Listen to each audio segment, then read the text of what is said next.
empresas, todas tengan un sesgo pro inversión, todas tengan la posibilidad de hacer esa revolución de la productividad que la Argentina se debe hace muchos años. Es dramático cuando uno compara la productividad de Argentina con el resto de América Latina, con Brasil y con el resto del mundo. No es dramático porque, y no es más dramático todavía, porque afortunadamente el sector agroindustrial, el sector manufacturero siguen subiendo la productividad. Pero es muy fácil de ver el problema. Si lo que crece es el empleo público, los ambulantes, los informales, la productividad promedio del país se derrumba y eso es lo que ha derrumbado el nivel de vida, la caída dramática de la productividad en la Argentina. Yo espero que si hiciéramos un RIGI para toda la economía podríamos tener una extraordinaria mejora para que no ocurra ese problema que teme el diputado Gutiérrez de una economía de enclave. La RIGI para todo el mundo, bajo impuestos, reglas parejas, incentivos igualitarios. Ahora, hay cosas que esta ley ha mejorado en el Senado. Por ejemplo, se mejoró la redacción de las leyes laborales. No la veo por aquí, pero yo llamaría la reforma Verónica Racini, como la diputada por Santa Fe. Es una reforma para impedir destruir las empresas con los bloqueos. Yo saludo esa reforma y la voy a votar. Ahora, como siempre, el vaso medio lleno, medio vacío.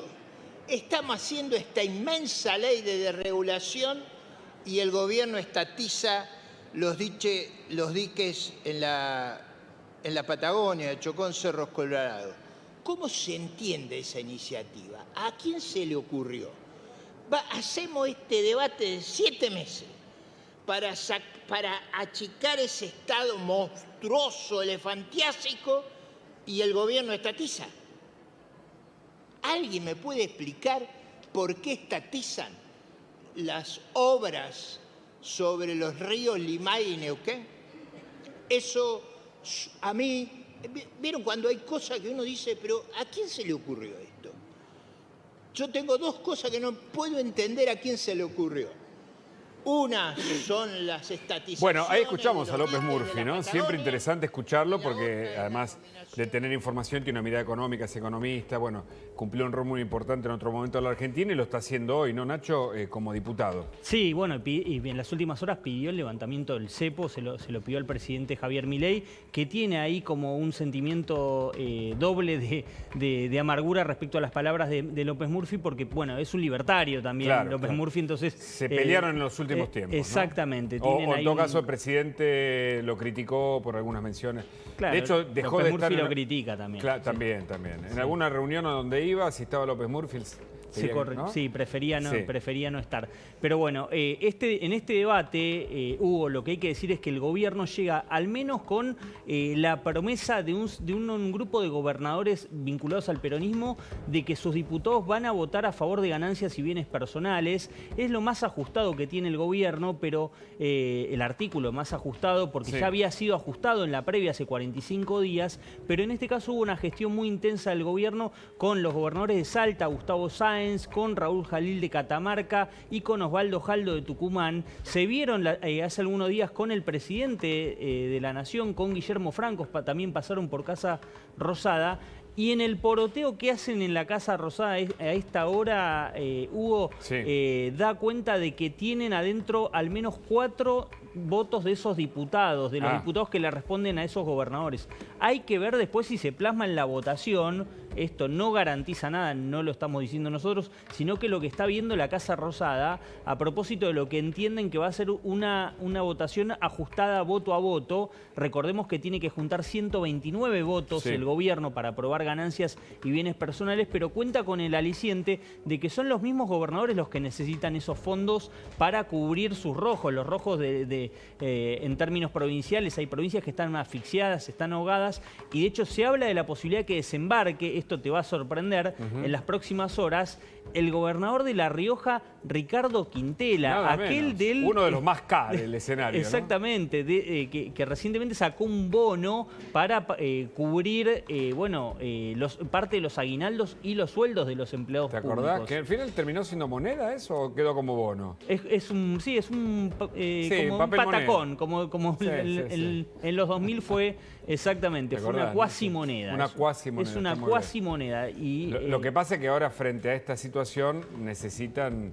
que este impuesto se restablezca, ¿no? Claro, necesitan que se restaure este impuesto que fue quitado durante la gestión de Sergio Massa como ministro de Economía en el marco de una campaña presidencial en el que ya hay un sector de la oposición, que sigue siendo oposición, estamos hablando de los que pertenecían a Juntos por el Cambio, denunciaban un tinte populista de esa medida y que el propio presidente Milei votó a favor de la quita del impuesto a las ganancias. Es por ese lado que se ha generado una discusión interna. Estuvo Alejandro Gacase, que sabe mucho, además de técnica legislativa, y decía, atención porque ese impuesto, en la mayoría de los países de la región, tiene un mínimo no imponible, incluso mucho más bajo. Acá quedaría en 1.800.000 para alguien autónomo o con, digamos, solo, y de 2.300.000 para con un matrimonio y 2 hijos, ¿no? Me parece. Exacto. De todas maneras, no deja de ser una fuente de financiamiento importante que necesitan no solo los gobernadores, sino también el propio gobierno nacional, ¿no? Esto también hay que decirlo, no es solamente para los solteros es la palabra, exacto. 1.800.000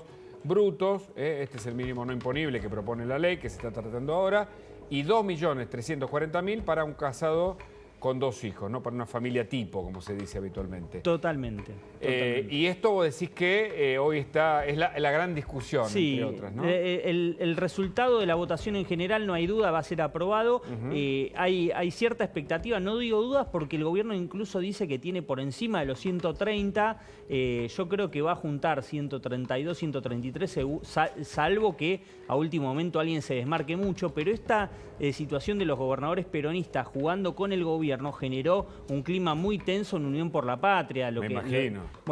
Hay una interna brutal. Que ya la tiene y esto lo incrementa, ¿no? Esto lo incentiva, claro, exactamente, porque son gobernadores a los que se los presionó mucho durante el debate en el Senado para que los senadores no se corrieran de lo planeado, de lo que planeaba el bloque Unión por la Patria, pero en este caso me parece que los diputados dijeron, tenemos que garantizarnos que estén los fondos. Claro. ¿Cuál es la manera? Con votos de sus diputados. Ahora, el gobierno aprendió, o en todo caso está haciendo política ya con el nombramiento de Francos, que es un experto en este tipo de negociaciones, me parece, ¿no? Sí, el gobierno aprendió la lección de lo que fue la ley ómnibus primero y también de lo que fue lo que sucedió en el Senado, que se extendió mucho más de lo previsto y está empezando a abrir la billetera, Hugo. Es decir, está empezando a hacer concesiones, promesas de obras públicas una vez de que esto esté convalidado y que esté empezando a caminar, y también transferencias de obras para que las terminen de hacer los gobernadores. Hay gobernadores que ofrecían, las terminamos nosotros, buscamos el financiamiento,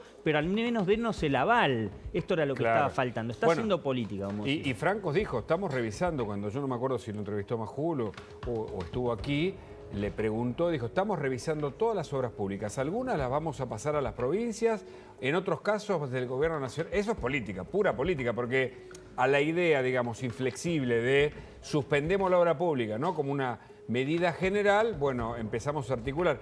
Es que uno piensa, estaba reflexionando sobre estas cuestiones, que es muy difícil en la Argentina construir algo a largo plazo si no lográs ciertos consensos. Claro.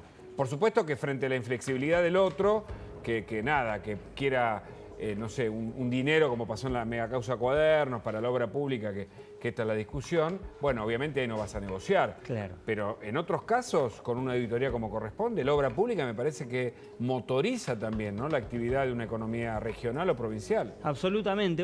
Esta es una nueva etapa del gobierno con Guillermo Francos, con mucho más poder que antes como ministro del Interior, pero también me parece con un Javier Milei dándose cuenta que a la luz de estas cuestiones, de estos logros, entre comillas, de Francos, también también puede explorar ese camino. Hubiera sido muy duro que todo este trabajo de Franco redundara en un fracaso legislativo, no tanto por el corto plazo del fracaso legislativo, sino por la hoja de ruta del gobierno de ceder y conceder en búsqueda de un objetivo. Fíjate este dato, que creo que, no sé si lo mencionaste vos hoy temprano, que frente al tema de Bolivia, el gobierno tarda, tal vez con discusiones internas.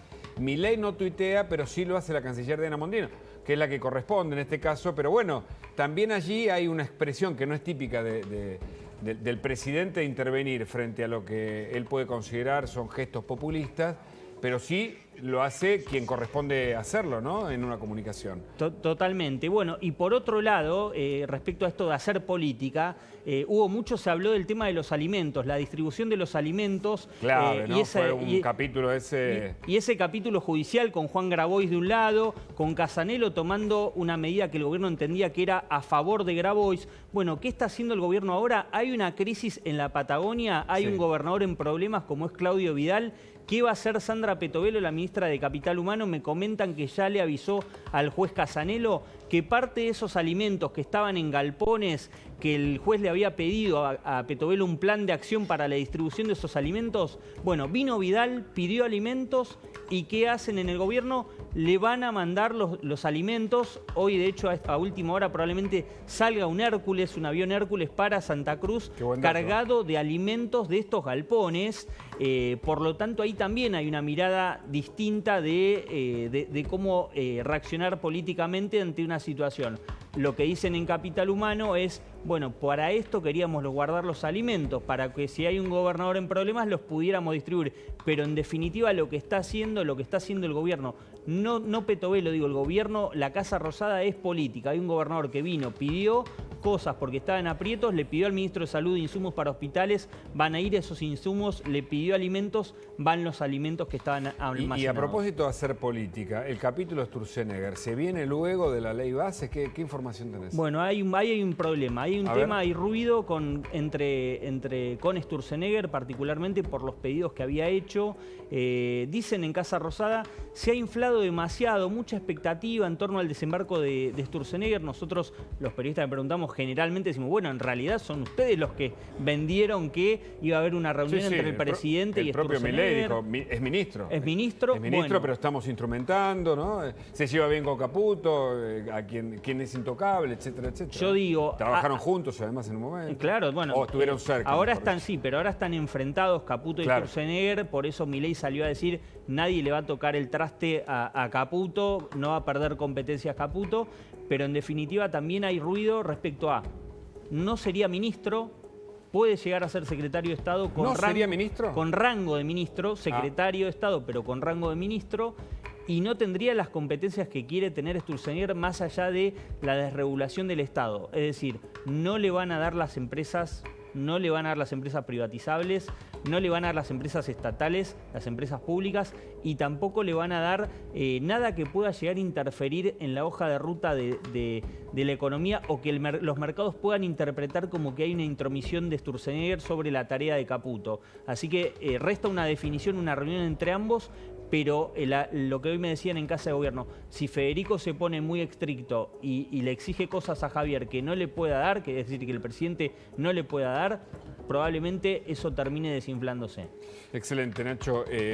Gracias, Jenny. De nada.